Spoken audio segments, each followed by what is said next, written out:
और एक बार फिर पिछले 12 घंटों के सारे अपडेट्स लेके मैं आपके सामने एक बार फिर न्यूज रूम में मौजूद हूं। देखिए बड़ी खबर आ रही है।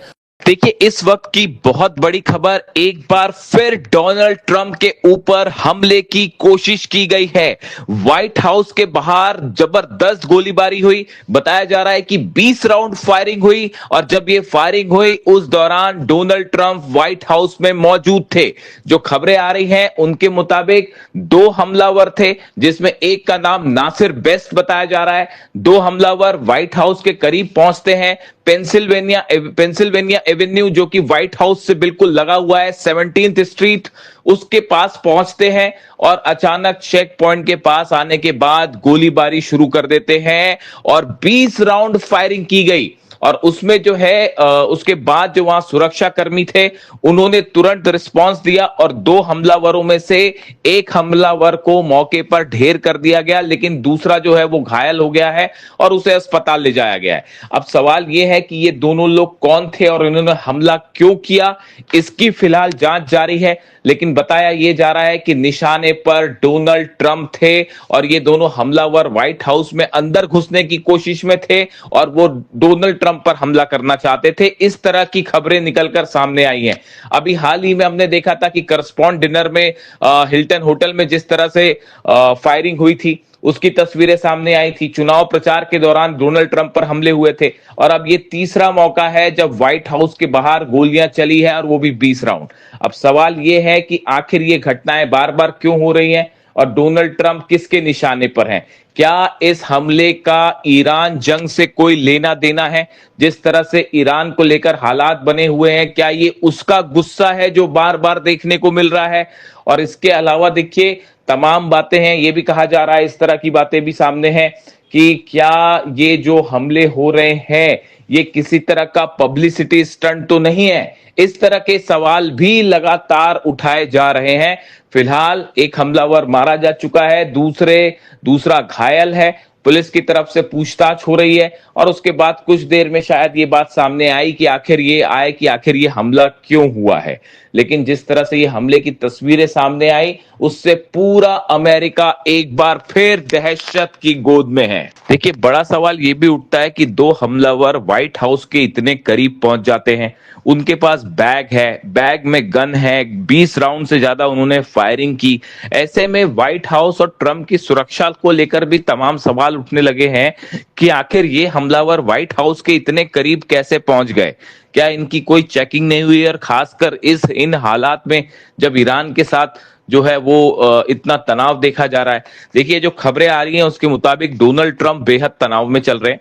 नवंबर में मिड टर्म पोल्स होने हैं जिसमें बताया ये जा रहा है कि डोनाल्ड ट्रंप को जो है बड़ा झटका भी लग सकता है। अभी हाल ही में जो वोटिंग हुई कि ईरान के साथ युद्ध जारी रखने को लेकर, डोनाल्ड ट्रंप की शक्तियों को लेकर, उनके जो अधिकार हैं उनको लेकर जो वोटिंग हुई सीनेट में, उसमें देखा गया कि 3 उनकी पार्टी के सांसद जो है रिपब्लिकन्स, उन्होंने डोनाल्ड ट्रंप के खिलाफ वोटिंग कर दी। ऐसे में ये कहा जा रहा है कि डोनाल्ड ट्रंप जो है वो मिड टर्म पोल्स हार भी सकते हैं और इसको लेकर वो खासे तनाव में है। और देखिए वो अपने सारे प्रोग्राम छोड़ के अचानक व्हाइट हाउस पहुंचे थे और बताया जा रहा है कि अपनी आर्मी के कमांडर्स के साथ उन्होंने बैठक की और उसके बीच में ही जो है ये हमला अचानक व्हाइट हाउस के बाहर हो जाता है और 20 राउंड गोलियां चल जाती हैं। यानी ये बहुत सारी ऐसी चीजें हैं जिन पर बड़े सवालिया निशान भी लगाए जा रहे हैं। ऐसी जानकारियां सामने आई है कि पिछले 12 घंटे के आसपास अगर हम बात करें, अमेरिका के कई एयर बेसेस से B-2 बॉम्बर्स के मूवमेंट्स नोट किए जा रहे हैं। देखिए खबर बेहद अहम है। B-2 बॉम्बर्स के मूवमेंट का नोटिस होना या उनके मूवमेंट की खबरें आना इस और इंडिकेशन है कि एक बार फिर जंग की तैयारी हो रही है। देखिए जब पिछली बार 12 दिन की जंग हुई या फिर उसके बाद ये 40 दिनों की अभी जब जंग हुई, खासकर ये जो दूसरी जंग हुई, इस दौरान मैंने बार बार आपको ये बातें कही थी कि B-2 बॉम्बर्स का मूवमेंट पर सख्त नजर रखने की जरूरत है। अगर B-2 बॉम्बर्स के मूवमेंट्स होते हैं तो वो इस और इंडिकेशन होता है कि हमला हो सकता है कभी भी। और जो खुफिया सूत्रों से खबरें आ रही हैं, खासतौर पर चाइना और रशिया के जो सैटेलाइट्स चीजों को पकड़ते हैं और डिफेंस सर्कल में जो खबरें आती हैं उसके मुताबिक अमेरिका के B-2 B2 बॉम्बर्स के मूवमेंट फिर से नोटिस किए गए हैं और बंकर बस्टर बॉम्ब्स के साथ एक बार ये मूवमेंट है। इस तरह की खबरें हैं। देखिए जो खबरें हैं उसके मुताबिक डोनाल्ड ट्रंप ने अपनी सारी मीटिंग्स कैंसिल कर दी हैं, अपने सारे प्रोग्राम्स कैंसिल कर दिए हैं और वो व्हाइट हाउस में वापस हैं। जितने बड़े सेना के अधिकारी हैं अमेरिका के, वो सब व्हाइट हाउस में मौजूद हैं। बड़ी मीटिंग्स का दौर चल रहा है और हर बात का कैलकुलेशन किया जा रहा है कि अगर ईरान पर फिर से हमला किया जाता है तो उसका क्या खामियाजा भी उठाना पड़ सकता है और किस स्ट्रैटेजी के साथ हमला किया जाए, किन टारगेट्स पर हमला किया जाए। यानी जिसे कहते हैं कि एक आखिरी जो प्लान होता है उस पर काम तेजी से हो रहा है और जो सोर्सेज बता रहे हैं कि किसी भी वक्त एक बार फिर हमला हो सकता है, जंग हो सकती है। देखिए जो खबरें हैं इस बीच एक बहुत अहम खबर है। डोनाल्ड ट्रंप के एक बेहद करीबी शख्स ने, एक उनके पॉलिटिकल एडवाइजर हैं, उन्होंने भी B2 बॉम्बर्स को लेकर कुछ संकेत दिए हैं। देखिए जो खबरें छप रही हैं उसके मुताबिक fresh fears of a renewed US Iran conflict are spreading across the Middle East after Donald Trump aide Dan Scavino posted cryptic videos of America's deadly B2 Spirit bombers with no caption और explanation. देखिए ये जो Dan Scavino है ये Donald Trump के political adviser माने जाते हैं, बेहद करीबी हैं, व्हाइट हाउस के डिप्टी चीफ ऑफ स्टाफ है और माना जाता है कि डोनाल्ड ट्रंप के जो बड़े फैसले होते हैं इनमें इनकी अहम भूमिका होती है।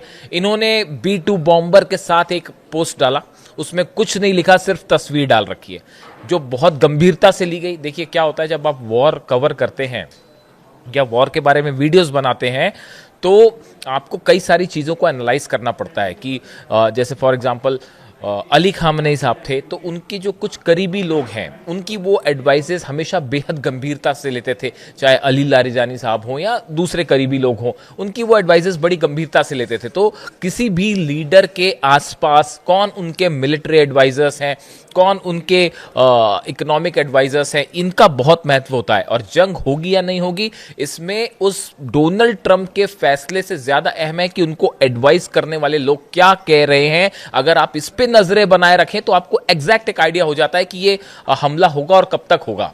तो ये एक बात है। तो देखिए ये इनका जो ये इशारा आया वो इस ओर बता रहा है फिर से कि एक बार फिर जंग हो सकती है। इसके अलावा देखिए मैं पहले अमेरिका की बातें कर रहा हूं कि क्यों अमेरिका की इस समय क्या स्थिति है, अलग अलग मूवमेंट्स को लेकर उस पर नजर रखना जरूरी है। अब्राहम लिंकन, मैंने आपको बताया अब्राहम लिंकन जो एयरक्राफ्ट कैरियर है उस पर भाई बार बार लगातार तेजी से मूवमेंट हो रहे हैं। उसमें F-18 जो फाइटर जेट्स हैं वो, F-35 जेट्स हैं वो, उनकी बार बार मूवमेंट है, वो टेक ऑफ कर रहे हैं, प्रैक्टिस ड्रिल कर रहे हैं। अमेरिकन एयरफोर्स की, अमेरिकन नेवी की, अमेरिकन आर्मी की एक खास बात है, अगर आपने ये नोटिस किया हो तो जब भी वो कोई बड़ा अटैक करते हैं उसके पहले उनकी एक प्रैक्टिस जरूर होती है, एक आप ये कह लें एक ड्रिल छोटी सी जरूर करते हो। वो भले ऐसा ना हो कि वो आज ही हमला करें लेकिन एक वॉर प्रैक्टिस वो जरूर करते हैं। आप नोट करके रखिएगा, ये हमेशा की बात है। जब भी कोई बड़ा मूवमेंट होगा उसके पहले आप देखेंगे कि हलचल दिखाई देने लगेगी, आपको B2 बॉम्बर्स उड़ने की खबरें आने लगेंगी या फिर एयरक्राफ्ट कैरियर्स है उससे प्लेन्स टेक ऑफ करने लगेंगे या जो नेवी है उसकी एक मिनी एक्सरसाइज शुरू हो जाएगी। अब ये सब कुछ फिर वैसा ही हो रहा है जैसे कि इस बार की अभी जो जंग थी 40 दिन की सीज फायर के पहले वो मूवमेंट हुए थे हॉर्मुज के आसपास, ओमान की खाड़ी के आसपास, अरब सागर में। ये सब मूवमेंट इस ओर इशारा कर रहे हैं कि एक बड़े हमले की तरफ मामला आगे बढ़ रहा है। अब बात करते हैं ईरान की तैयारियों की कि ईरान क्या करने जा रहा है। देखिए ईरान की तरफ से जो खबरें हैं, एक तो ये लगातार ये कोशिशें चल रही है, 5 अरब देश, मैंने आपको पिछले वीडियो में बताया था, वो लगातार ये कोशिश कर रहे हैं कि किसी तरह से कोई बातचीत का रास्ता निकल आए और युद्ध ना करना पड़े। इस तरह की कोशिश अरब देशों की है क्योंकि उनके ऊपर संकट है ईरान की मिसाइल्स का कि ईरान अगर हमला करेगा तो फिर क्या होगा। तो वो नहीं चाह रहे कि जंग हो और इसमें बड़ी अहम भूमिका जो है वो सऊदी की भी है।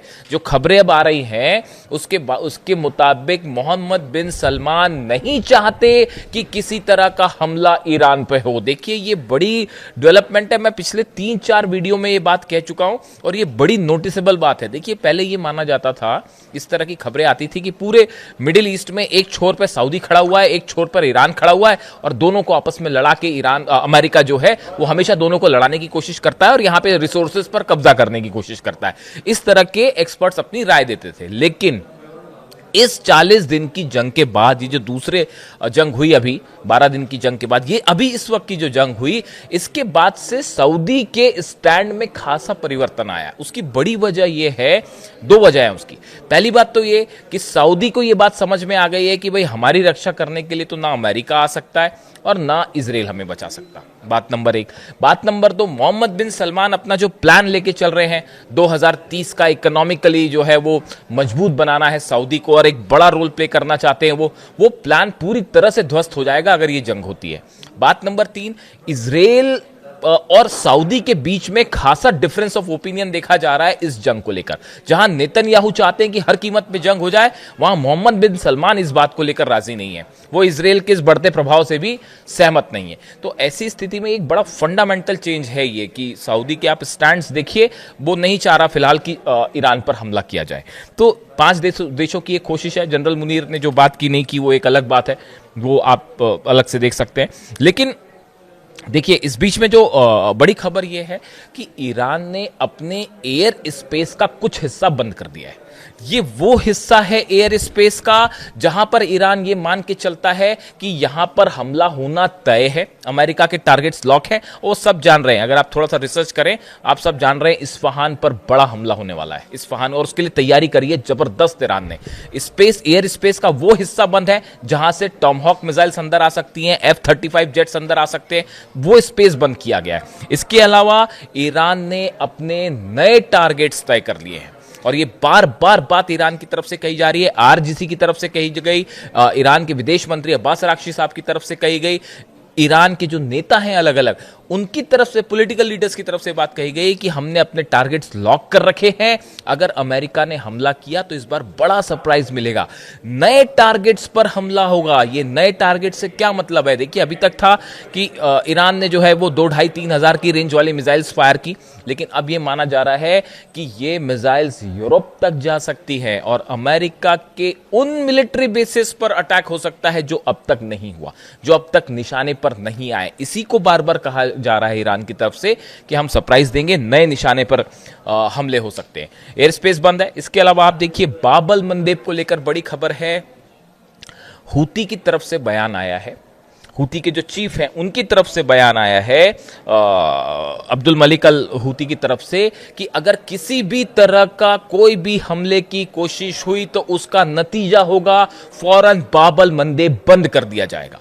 आप इसका मतलब समझ रहे हैं? हॉर्मुज बंद होने का मतलब है 20% पूरी दुनिया का ऑयल सप्लाई ऑलरेडी अफेक्टेड है और अगर बाबल मंदेब भी बंद होता है तो आप समझिए 10 से 12% और ऑयल सप्लाई रुक जाएगी। और वो यमन की जिस पोजीशन है, यमन में हूती जो है वो डायरेक्टली वहां इंटरवेंशन करके उसको बंद कर देगा ईरान के एक कहने पर। उसका नतीजा ये होगा कि 12% और ऑयल सप्लाई रुकती है, यानी टोटल 32% ऑयल सप्लाई रुकने के बाद तेल की कीमतों में आग लग जाएगी। और उसको कैसे हैंडल किया जाएगा? देखिए, यही वजह है यमन के आसपास भी अमेरिकन जेट्स का मूवमेंट देखा जा रहा है। अमेरिका भी इस बात को समझ रहा है कि अगर बाबल मंदेब बंद हुआ तो कैसे काउंटर किया जाए, इसकी तैयारी भी अमेरिका की तरफ से शुरू हो गई है। और बाबल मंदेब के आसपास भी अमेरिकन शिप्स देखे जा सकते हैं, अमेरिका के वॉर जेट्स देखे जा सकते हैं। इसीलिए भी हूती जो है वो ज्यादा एग्रेसिव हो गया है अमेरिका को लेके। इसके अलावा देखिए, बड़ी खबर जो है, हॉर्मुज में जबरदस्त तनाव है। हालात ये है, आमने सामने खड़े हुए हैं ईरान की बोट्स, ईरान के जहाज और अमेरिका के जहाज, और बिल्कुल कम डिस्टेंस पे। और हालात ये है कि वहां से एक एक जहाज निकलना जो है वो इतना मुश्किल हो जा रहा है कि दोनों देश उस पर जो है वो नजरें गड़ाए बैठे हैं कि ये जहाज किसका आ रहा है और कैसे निकलेगा। यानी हॉर्मुज में, और कई खबरें ऐसी हैं हॉर्मुज से लगातार फायरिंग हो रही है। हॉर्मुज में कई खबरें सामने नहीं भी आ रही है। कल केशम आइलैंड पर फिर से धमाका हुआ है। पूरे जितने आइलैंड्स हैं, चाहे केशम हो, अबू मूसा आइलैंड हो, खार्ग आइलैंड हो, इन सब आइलैंड्स पे लगातार ड्रोन मूवमेंट्स हैं और लगातार धमाके हो रहे हैं। ये कोशिश है ईरान के डिफेंस सिस्टम के मिसाइल्स को लोकेट करने के लिए। देखिए, कोई भी जब डिफेंस सिस्टम लगता है, चाहे वो रशिया ने दिया हो, चाइना ने दिया हो, उस डिफेंस सिस्टम को रीलोकेट करने में हमेशा टाइम लगता है, उसमें वो वक्त लेता है रीलोकेट करने में। यानी आपने एक बार लगा दिया तो लगा दिया, फिर वो मूवमेंट करने में थोड़ा वक्त लेता है। तो हमेशा हमले के पहले अमेरिका की तरफ से इस तरह से ड्रोन्स भेजे जाते हैं, और अगर ईरान के पास कोई इशारा नहीं है, उसको गिराना ही है, वो ड्रोन स्ट्राइक तो होने नहीं देगा, उसको गिराना ही है, तो वो जब उसको काउंटर अटैक करता है तो उसकी लोकेशंस मिलती है। अब ईरान इस बात की चिंता भी नहीं कर रहा, वो रिवील कर दे रहा है कि डिफेंस सिस्टम तेजी से मजबूत हुआ है। बल्कि जो खबरें आई हैं उसके मुताबिक ईरान ने इस सीज फायर के बीच में बहुत तेजी से अपने आप को मजबूत किया है। हर मामले में बताया जा रहा है जितने समय सीज फायर रहा, इसके बीच बीच में ही करीब 20,000 से ज्यादा नए ड्रोन्स बना दिए गए हैं, नए एडवांस टेक्नोलॉजी के साथ। मिसाइल्स की बात मैं अलग वीडियो में करूंगा, उसमें कई सनसनीखेज खुलासे ईरान की मिसाइल्स को लेकर। ड्रोन्स की बात की जाए, 15 से 20,000 नए ड्रोन वो इस सीज फायर के दौरान बना दिए गए। अब आप समझिए कि कितनी तेजी से प्रोडक्शन जो है वो लगातार हो रहा है। इसके अलावा आप देखें कि एक बेहद अहम खबर है, कल हालांकि मैं इसको कवर नहीं कर पाया, लेकिन आप इसको समझिए, इस पे नजर बनाए रखिए। अमेरिका में न्यूयॉर्क में एक शिपयार्ड में जोरदार धमाका होता है। उस धमाके में एक व्यक्ति की मौत हो गई, 36 लोग घायल हो जाते हैं, और बड़ा ही जोरदार धमाका था वो। और उसके बाद वहाँ अफरा तफरी मच गई पूरे न्यूयॉर्क में, और बड़ी मशक्क़त के बाद वो आग वाग बुझाई गई और वहाँ जाके जो है वो एक्शन लिया गया। अब आप जरा इस बात पर नज़र रखें, ये धमाका मिस्टीरियस तरीके से हुआ, कैसे हुआ कोई नहीं जानता। अब ये चौथा मौका है पिछले 1 से 1.5 महीने के अंदर अमेरिका की 3 रिफाइनरीज में, 3 अलग अलग शहरों में बड़े रहस्यमय तरीके से ऑयल रिफाइनरीज में धमाके हो चुके हैं, और ये चौथा एक शिपयार्ड में ये धमाका हुआ है, वो भी जिसका कोई और छोर पता नहीं है कि ये धमाका कैसे हुआ। अब आप समझ जाइए, इसमें आप कुछ बोलने की जरूरत नहीं है, अमेरिका खुद बोलेगा कि क्या करना है क्या नहीं करना है। इसके अलावा एक और अहम खबर है, तुलसी गबार्ड ने जो इस्तीफा दिया, director of national intelligence Tulsi Gabbard Donald Trump की करीबी रही है, और उनका जिस तरह से इस्तीफा है, और शायद 30 जून उनका लास्ट डे होगा सर्विंग का, इस तरह की खबर है। उनके कई करीबियों ने भी इस्तीफा दे दिया था। उसके बाद अब जो बात कही जा रही है वो बड़ी हैरान करने वाली बात है, और ये शोर इशारा कर रही है कि अमेरिका के एडमिनिस्ट्रेशन में एक बड़ी बगावत शुरू हो चुकी है ईरान को लेकर। यह अंदेशा जताया जा रहा है कि तुलसी गबार्ड कई नेशनल मुद्दों को लेकर बड़े खुलासे कर सकती हैं, और वो डोनाल्ड ट्रंप सरकार के बारे में कई ऐसी चीजें बता सकती हैं जो शायद पूरे अमेरिका में एक सनसनी फैला दे। देखिए, तुलसी गबार्ड, अब आप जब US director of national intelligence हैं तो उनके पास हर चीज की जानकारी है, ईरान से लेकर डोनाल्ड ट्रंप क्या कर रहे हैं, हर बात की जानकारी है। और ऐसे समय में अगर वो इस्तीफा देती हैं और इस बात को लेकर कि भाई उनकी बात नहीं बन रही है डोनाल्ड ट्रंप से, तो आप देखिए उन्होंने चाहे हवाना सिंड्रोम हो, कोविड-19 पैंडेमिक से लेके 2020 का जो यूएस प्रेसिडेंट इलेक्शन था, वहाँ से वेपनाइजेशन ऑफ फंडामेंट जो फेडरल गवर्नमेंट है, ऐसे तमाम मुद्दे हैं जिनके बारे में उनको बड़ी सारी जानकारियां हैं, और ईरान को लेकर तो बड़े एक्सक्लूसिव खुलासे कर सकती है वो। तो अब सबकी नजरें इस बात में है कि क्या तुलसी गबार्ड किसी तरह का कोई बड़ा खुलासा करेंगी, क्या वो डोनाल्ड ट्रंप के अगेंस्ट भी जा सकती हैं। इस तरह की तमाम चर्चाएं हैं सोशल मीडिया में, लेकिन थोड़ा सा इंतजार करना होगा इसको लेके।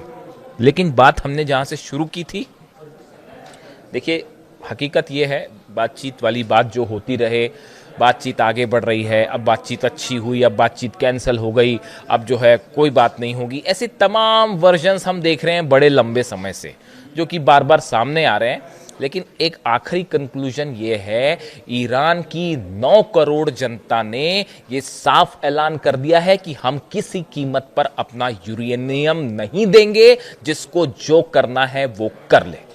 ये ईरान के 9 करोड़ लोगों का ऐलान है, और हर रात वहां पर ऐलान होता है और लाखों लोग सड़कों पर जमा होते हैं। कल वहां नारे लग रहे थे कि राक्षसों दूर रहो, जो हिंदी वर्जन में उसको कम ट्रांसलेट करके बता रहा हूँ, फारसी में नारे लग रहे थे। ईरान की जनता ये नारे लगा रही थी सड़कों पर कि राक्षस दूर रहें ईरान से, इस तरह के नारे लग रहे थे। बेहद गुस्से में हैं ईरान के लोग, बेहद ज़्यादा। और मुस्तफा खामेनी साहब ने, ईरान के सुप्रीम लीडर ने साफ कह दिया है यूरेनियम तो बाहर नहीं जाएगा, परमाणु मुद्दे पे हमारी कोई बात नहीं होगी। अब बाकी आप देख लीजिए, डील करना नहीं करना, हम तो जो है वो जब तक आप युद्ध नहीं रोकेंगे, परमानेंटली नहीं रोकेंगे, तब तक बात आगे नहीं बढ़ेगी। और वो 5 अरब देश बनाने में जुटे हैं, पाकिस्तान बनाने में जुटा, तमाम कोशिशें करके देख ली, ईरान ना झुका था और ना झुकेगा। जंग की बड़ी तैयारी हो रही है। इससे जुड़ा जो भी अपडेट होगा आप तक पहुंचाऊंगा। वीडियो कैसा लगा कमेंट करके बताइए। Thank you so much.